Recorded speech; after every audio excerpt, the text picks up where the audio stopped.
আসসালামু আলাইকুম এভরিওয়ান। আশা করছি প্রত্যেকেই অনেক বেশি ভালো আছেন। আমিও আলহামদুলিল্লাহ ভালো আছি।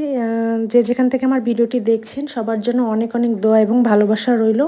তো আজকে আমি লাল লাল টমেটো দিয়ে আলু দিয়ে শোল মাছের ঝোল করব, আর সেটাই আপনাদের সাথে শেয়ার করব। আমার আম্মু দুইটা বিগ বিগ সাইজের শোল মাছ পাঠিয়েছিল আমার জন্য, আরও অনেক মাছ দিয়েছিল। তার সাথে এটা ছিল আমার মোস্ট ফেভারিট মাছ। তো মাছগুলো আম্মু ক্লিন করে একদম দিয়েছিল, আর আমার আম্মু টাকি মাছ এবং শোল মাছ এইভাবেই পরিষ্কার করে একদম ওপরের কালো অংশটা ফেলে দেয়, যাতে সাদা না দেখালে সে এটা খাবেই না কোনোভাবে।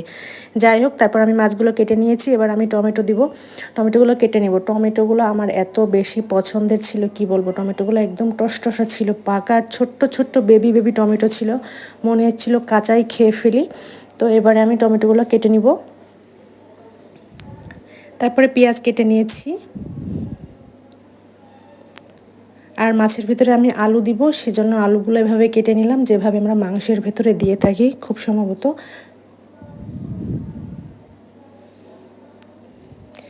এবারে আমি কড়াইয়ে তেল দিয়েছি, তারপরে দিয়ে দিলাম পেঁয়াজ, আর 2 চামচ হলুদ, 2 চামচ শুকনো মরিচের গুঁড়া, আর লবণ দিয়ে দিলাম স্বাদ মতো।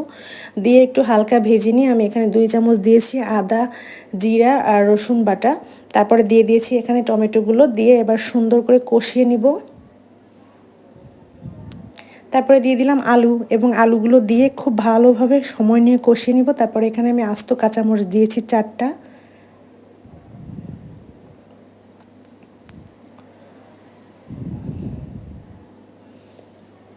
তো আমার আলু আর টমেটো কষানো হয়ে গিয়েছে, মশলাগুলো কষিয়ে এ পর্যায়ে আমি দিয়ে দিয়েছি মাছগুলো। দেখছেন মাছগুলো কি সুন্দর চকচক করছে। তো যাই হোক, এবার মাছ দিয়ে খুব বেশি নাড়াচাড়া করব না, অল্প সময় কষিয়ে নিব, নিয়ে তারপরে পানি দিয়ে দিব ঝোলের জন্য, যাতে মাছগুলো ভেঙে না যায়। অনেক জোরে জোরে ঘাটাঘাটি করা যাবে না। আমার মাছ কষানো হয়ে গিয়েছে, তেল ছেড়ে দিয়েছে একদম মশলার।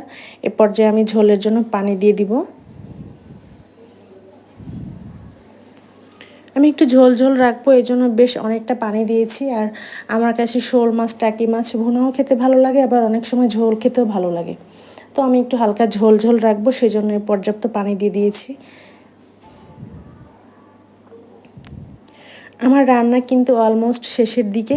এ পর্যায়ে আমি যেটা দিব, রান্নার আগে আমি 2টা শুকনো মরিচ আর একটু জিরা হালকা ভেজে নিয়েছিলাম, ভেজে ওটা গুঁড়া করে রেখেছিলাম, সেই গুঁড়োটাই আমি এবার দিয়ে দিব।